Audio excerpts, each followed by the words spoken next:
नमस्कार, मी स्वाती आपल्या सर्वांचे स्वागत करते माझ्या नवीन व्हिडिओमध्ये. तर चॅनलवर जर नवीन असताल तर चॅनलला सबस्क्राईब करा आणि माझे व्हिडिओ बघत असताना नेहमीच तर नक्कीच एक लाईक व्हिडिओला करा. तर बघा, आज हे जे 6 ब्लाऊज होते, हे 6 ब्लाऊज मी कट करून ठेवले होते. त्यातले हे 3 ब्लाऊज होते ते एका कस्टमरचे होते आणि जे दुसरे 3 ब्लाऊज होते ते एका कस्टमरचे होते. तर 5 ब्लाऊज यातले जे होते ते अस्तरचे होते आणि एक ब्लाऊज होता तो साधा म्हणजे बिगर अस्तरचा होता. ह्यातले जो आहे तो मी लाल ब्लाऊज आहे ना, तो मी लगेच शिवायला देखील घेणार होते. तसं आज मी सकाळपासून ना आरामच केला होता.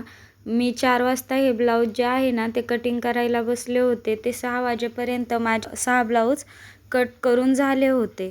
नंतर मग मी काय केलं, मी संध्याकाळचा स्वयंपाक करून घेतला आणि मग जवळपास 7-7:30 वाजता 7:30 ते 8 वाजता मी हा ब्लाऊज शिवायला घेतला. मग बॉबिन भरून घेते म्हणजे आपल्या थोड्याफार नंतर गप्पाही मारून होतील. हा जो लाल ब्लाऊज होता ना, तो देखील म्हणजे इथल्या एका माझ्या रेग्युलर कस्टमरचाच होता आणि त्यांचे असे म्हणणे होते की गळ्याला मागच्या साईडला काहीतरी कर, जेणेकरून हा जो ब्लाऊज आहे ना, हा मला काठपदरच्या साडीवर देखील घालायला येईल.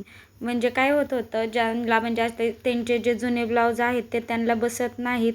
त्यातल्या बहुतेक साड्या त्या म्हणल्या लालच आहेत ना, त्यामुळे मग हा ब्लाऊज मला त्यातील कोणत्याही साडीवर घालता येईल.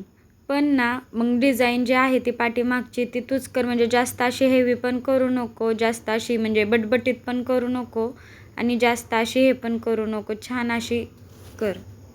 फक्त म्हणजे अशी सिंपल लेस वापरून काही तुला जी म्हणजे चांगली वाटेल ना ती डिझाईन करून घे. मग हे बघा, मी त्यासाठी आधी आपला जो नॉर्मल गळ्याचा आपण चौकोन आखतो तो चौकोन आखून घेतलेला आहे आणि यामध्ये खालच्या साईडने वरच्या साईडला 3 इंच घेऊन मी पंचकोनी आकार दिलेला आहे. पण म्हणलं पंचकोनी आकार एकदमच सिंपल वाटेल म्हणून मी त्याला आतल्या साईडने असा आतून कर्व दिलेला आहे. कर्व देताना पण बघा, मी वरच्या साईडने खाली 1 ते 1.5 इंच सोडलेले आहे आणि नंतर मग असा आतून जरा म्हणजे गोलाकार देऊन घेतलेला आहे, जेणेकरून आपला म्हणजे पंचकोनीच गळा पण असा वेगळा नाही का, तो आतून थोडे गोल असतो आतल्या साईडने, तसा दिसणार आहे. तर मग ह्यासाठी मग आपण नेहमीप्रमाणे जसा गळा पलटून घेतो तसाच मी ह्याचाही गळा पलटून घेणार आहे. म्हणजे रेग्युलर आपण जसा पाठीमागचा भाग जो शिवतो ना, त्याच पद्धतीने याचाही गळा मी म्हणजे पूर्ण पाठीमागचा भाग आहे तो शिवून घेणार आहे. मग मी तुम्हाला व्हिडिओ जरा लांब होत होता म्हणून मी व्हिडिओ जरा पळवलेला आहे. तरी देखील तुम्हाला पाठीमागच्या भागाची माझी स्टिचिंग बघायची असतील तर माझ्या चॅनलवर दुसरे व्हिडिओज डिटेलमध्ये अवेलेबल आहेत, तुम्ही जाऊन बघू शकता. किती छान आकार आलेला आहे पंचकोनी गळ्याचा. याला मी आता लेस कशा प्रकारे लावलेली आहे तेही तुम्ही बघू शकताय की एक अशी जरा वेगळ्या पद्धतीने मी लेस लावून घेतलेली आहे. कोणी फक्त डायरेक्ट पंचकोनी गळा आहे असाही लेस लावून घेतात, मग तेही छान वाटते. अशा पद्धतीने आपल्याला एक जो आपला कोन आहे ना खालचा, त्या कोण्यापर्यंतच लेस लावून घ्यायची आहे. दुसऱ्याही साईडला आपल्याला तशीच लेस लावून घ्यायची आहे. आधी जे कोने होते ना ते कोनेच फक्त आपल्याला टिपा मारून घ्यायच्या आहेत त्या कोण्यांपर्यंत लेसच्या. बघा, मी जशी दाखवते आहे तशी एका लेसला मी डबल टिप टाकलेली आहे. मोठी लेस आहे ना त्यामुळे अशीच तुम्ही त्याच्या शेजारी डबल लाईन देखील करू शकता. लेस लावून म्हणजे डबल लेस लावू शकता, जेणेकरून गळा जो आहे तो आणखीनच उठाव दिसतो. पण त्यांचं म्हणणं असं होतं की सिंपलच कर, लेस लावून कर पण सिंपल कर, असं जास्त हे करू नको, म्हणून मी डबल लाईन केली नाही. तर डबल लेस लावल्यावरही गळा एकदम उठून दिसला असता.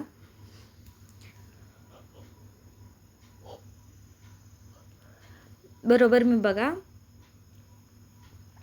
खून करून घेतले अशा प्रकारे आणि आता ह्या साईडने त्या साईडला बरोबर आकार घेऊन आपल्याला लेस लावून घ्यायची आहे. एकदम सिंपल अशी डिझाईन पण ती उठूनच दिसणारी होती. इथे देखील आपल्याला बघा, कोण्याला ज्यावेळेस आपण कोना असतो त्या कोण्याला लेस लावतो त्यावेळेस जी खालची लेस आहे ती व्यवस्थित आपल्याला फोल्ड करावी लागते, जेणेकरून आपला जो कोपरा आहे खालचा तो व्यवस्थित येईन. तिथे लेस गोळा होणार नाही किंवा गोलही म्हणजे राऊंडमध्ये येणार नाही. आपले जे टोक आहे ते टोकच दिसायला पाहिजे आपल्याला. डबल परत अशी टिप लावून मारून घेते त्याच्यावर. तर नक्कीच व्हिडिओ आवडल्यास प्लीज चॅनलला सबस्क्राईब करा आणि व्हिडिओला लाईक करा. मी तुम्हाला दाखवते, पण आता डबल लेस लावली असती तर आपली जी आहे ना ती गळ्याची डिझाईन कशी दिसली असती. ही सिंगल लेस लावून आपली डिझाईन अशी दिसत आहे. हे बघा, डबल लेस लावून आणखीन उठून दिसली असती. तुम्ही अशी डबल लेस लावून पण करू शकता. भेटूया नेक्स्ट व्हिडिओमध्ये.